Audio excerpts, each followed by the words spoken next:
Okay, so welcome back, everyone. And today we're gonna solve this question, or as the problem solving, or let's say the problem of the day, all numbers with the specific difference. Before we start ahead, today marks our day 628 as in our problem solving journey. And here's our Discord channel. You can join for the regular updates that whatever videos we've been shooting and uploading on a day-to-day basis. This is our DSA repository, which contains more than 500 standard questions. Whatever the questions we solve, we push the source code into this repository. You can start and fork to get help with the source code as well as in your interview preparation. Today's question is a hard category one, but let us break down into a simple manner. Let us highlight the points which are given in this question and we will move ahead. So given a positive number n and a number d, we need to find the count of positive numbers smaller than or equal to n. Okay, so we need to get this line has a range of what? 1 to n. So count of all positive numbers smaller than equal to n such that the difference between the number and the sum of its digit. Okay, so let's say there is a number in between I. Difference between numbers, so that means I minus sum of digits of I is greater than or equals to the given specific number, greater than equals to D. So we need to basically find count of these numbers which satisfy this condition, and this number range belongs to 1 to n. So it is pretty straightforward. If we forget about everything and just write the code in the brute force manner, what we will write? We will have a for loop that is to iterate in this given range. We'll start from I equals to 1, I less than equals to n, and I plus plus, right? And we would have a helper function to calculating the sum of digits. So sum of digits एक बार देख लेते हैं, how do we do it? So let's say we have a number 58, right? And अगर आपको इसका sum of digits निकालना है, then we start from the right hand side. That is 58 divided by 10, or let's say modulo 10. Then this gives you 8, right? So there goes our last digit. Similarly, second last digit निकालना है, तो then we divide by 58 by 10 and we get 5, right? Then we again do 5 modulo 10 and we get 5, right? So that means we will have a while loop, something like this, while x greater than 0, and we'll have a current sum is equals to 0, right? And we're gonna say this current sum CS would be declared outside this while loop, and CS plus is equals to x modulo 10. And the next step, we will decrease the number by division of 10. So x divided equals to 10. And that's it. We return current sum. So there goes a helper function which will calculate the sum of digits. That was just an extra task which I just explained. In this for loop, what I'm gonna say, if I minus sum of digits of I is greater than equals to D, I'm gonna say count plus plus, and that is it. This question would be solved, right? Using this brute force technique. But what would be the time and space for this one, right? So clearly this for loop goes for n. So I'm gonna say O of n star sum of digits, right? So sum of digits, like the number of digits in this particular thing. So I would just say, and what is the number of digits in this one? If you see the constraint, n is pointing to 10 power 9, and what is this thing pointing to? And D is also pointing to 10 power 9. So as good to say n star n, right? And this will have a complexity of 10 power 9 whole square, which is nothing but 10 power 18, greater than 10 power 8. So definitely, even if we code the solution, we'll get a TLE. Although most of the test cases will pass, but we'll get a TLE. Now, what is this 10 power 8 logic, and how do we use this constraint analysis to find a particular algorithm to solve a particular problem? For that, you need to watch another video, that is Trick the TLE by me, of course. And in the me, you can write my name, Akshay.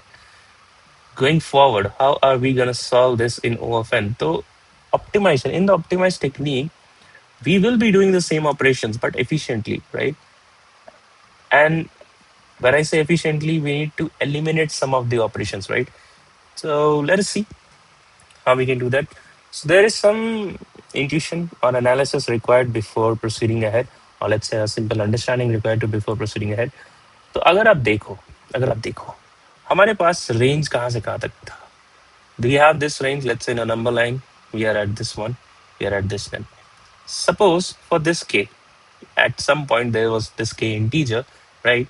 And for this one, that is k minus sum of digits of k greater than equals to d holds true, right? So can you say, or can you comment now, can we say that if this holds true, then definitely all the values from this to this will also hold true for this inequality? Yes, you can say that. Please pause and think for a while. Let us take a quick example. Let's say n is equals to 28 and d equals to 10. And let's say we take a random value 18, right? So 18 minus, that is somewhat it's 9. So 18 minus 9 will give you 9. Greater than equals to 10, not true, right? So we again increase the number, let's say 19. So 19, or let's say we decrease the number. Hmm, एक और बात, अगर इस point पे अगर condition true नहीं है then definitely पीछे के कोई भी नंबर्स के लिए ट्रू नहीं होगा. आप चेक करके देख लो. 17 minus it would be 7 plus 1 8 8 right and again the difference would be 9 right greater than equals to 10. ये भी होल्ड ट्रू नहीं करता है. थोड़ा सा आगे बढ़ के देखते हैं. ऐसे कुछ नंबर्स लेते हैं जो 18 से बड़े थे. Let's say 20 20 minus 2 which will give you 18, which is definitely greater than 10, right? And now all the numbers from here to let's say this n will also hold this condition true, right? तो is it तो आपको बातें समझ में आ रही होगी. यहाँ पे हमें क्या चीजें दिख रहा है. The range is sorted, right? And we have decided in algorithm, or let's say in the analysis, that we can ignore one half, right? तो इससे क्या पता चलता है? What are we going to apply? We are going to apply binary search here, right? And since we ignore one half in each iteration, that means from n, the range become n by 2. Then again, the range becomes n by 4 and so on and so forth until we get an answer. And this in mathematical world, this is nothing but log n. And since we're decreasing it by 2, right? So n base 2. So this would be the time complexity for this one. And that is why this is the time complexity for the binary search, right? Let us do a quick dry run and then we'll see the code in action. Okay, so this is the final code here, and please pause this video and try to do a dry run by yourself because it will help you in the longer run. So a quick walkthrough. What we are doing here. So is condition met? What is happening here? We are just calculating the sum of the digits, and we are just checking that if my number, the current number, minus current sum, which is the sum of digits, if it is greater than equals to d, then that means condition is met and return true, right? So again, coming here, so this is our binary search range, right? L equals to 1 and high equals to n, right? And we're gonna do the binary search again. That's a standard algorithm while L less than equals to h, and we calculate a midpoint, right? That is L plus h by 2, right? And to handle the overflow, what we do is that instead of adding two big numbers and then dividing by 2, we may get an integer overflow error at this point, right? So what we do is we derive it, we do some mathematical manipulation in the numerator, that is L plus h minus L plus L by 2, right? And if you resolve it, it would be something like h minus L by 2 plus 2L by 2, which is L, right? So instead of adding two big numbers, what we have done, we first subtracted that big number, two big numbers, and then divided by 2, making it even smaller. And then we are adding, right? So for the cases where this combination can give you an overflow, this will help you avoid that. So, yep, let us do the drive-in for which case? For the first case itself. So n is equals to 13 and d is equals to 2, right? So I'm going to draw a line here. That is L is equals to 1 and h is equals to nothing but 13. H is 13, right? This is our range. Because we want all the numbers which is lesser than equals to a given n, right? So our midpoint is someplace here. That is 13 plus 1, 14 by 2, which is nothing but 7, right? And I'm going to check that if my condition is met. So how I'm going to check? I'm going to take the number minus sum of digit, that is 7 again. This is 0, greater than equals to my d. D is 2. So this does not hold true. And definitely I need to increase my range in order to find some particular answer, right? Okay. So what I did, I neglected this left half and I said that L is now pointing to 8. That is mid plus 1. And that is why in this code we have written that if condition is not met, that in the else part, then we neglect the left half and iterate in the right half. That is L equals to M plus 1, right? So that is clear now. Let us move ahead and we'll see what happens if the condition is met and how do we track our answer. So L is equals to 8 and H equals to 13 now, correct? Your midpoint would be nothing but 13 plus 8, which is 21 by 2, which is nothing but 10, right? So we will do a is condition met again. So 10 minus sum of digits is 1 is equals to 9, greater than equals to 2. So condition is met, right? And what we decided that if at any particular point, if the condition is met, then all the numbers from here till n will follow the same criteria, right? So what we will do is first we need to track this number. Which number? This 10, right? That is, and this 10 is pointing to mid, right? So track this. And that is why in this code, you will see that we have set current answer is equals to M, right? And then what we did is कि अगर 10 पे हमें answer मिला है then definitely 10 से 14 तक सारे ही answer होंगे हमारे 10 से 13 तक but क्या हमें 10 से नीचे भी कोई आंसर मिल सकता है if yes then we need to find that and then we'll say that from their point onwards to the last will contribute into my final answer, right?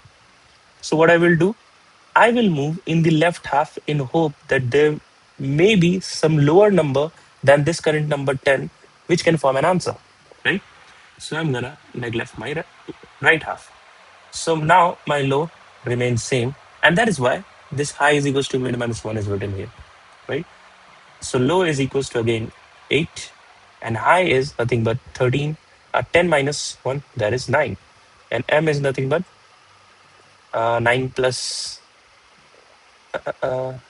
Did we do a mistake somewhere? 9 plus 8, 17 by 2, 2 8 is 16, right? So this is 8 now. And we do a condition check again for this one. So that is 8 minus 8 greater than equals to is 0, which is greater than equals to my current D. No, so condition not met, right? So we again move in the right half in search for a probable answer. So we neglect this left half. So now my low is nothing but 8 plus 1, 9, and high is equals to 9, right? My mid would be 9 plus 9, 18 by 2 is equals to 9. We do and again is condition met. That is number minus sum of digits in this number is again 9 equals to 0, greater than equals to 2, condition not met, right? Now, since the condition is not met, we move in the higher range, right? It means low is nothing but mid plus 1, that is 10, right? And high is 9. तो अब देखो यार lower high cross हो चुके हैं मतलब हमने सारे आइटेशंस कंप्लीट कर लिए अब कोई लेफ्ट और राइट हाफ को नेग्लेक्ट करने का बात ही नहीं बनता है right and that is why in this binary search we have this condition while low is doesn't equals to high for those for those inequality only we operate for the operations. तो यहाँ पे हम binary search को रोक देंगे and if you see where we tracked our answer it was pointing to 10, right? So from this 10 to the last number of n will be my probable answer, right? So n is nothing but 13 here, right? So 13 minus 10, right, which will give you 3, but I can see the numbers are 10, 11, 12, and 13. So 13 minus 10 plus 1, which will give you 4. So at last we will just return n minus current answer plus 1, right? And that is what is happening here, n minus current answer plus 1. थोड़ा सा सोचो कि ये line क्यों लिखा है यार ऐसा भी तो there could be some instances or some cases where answer ही ना बने like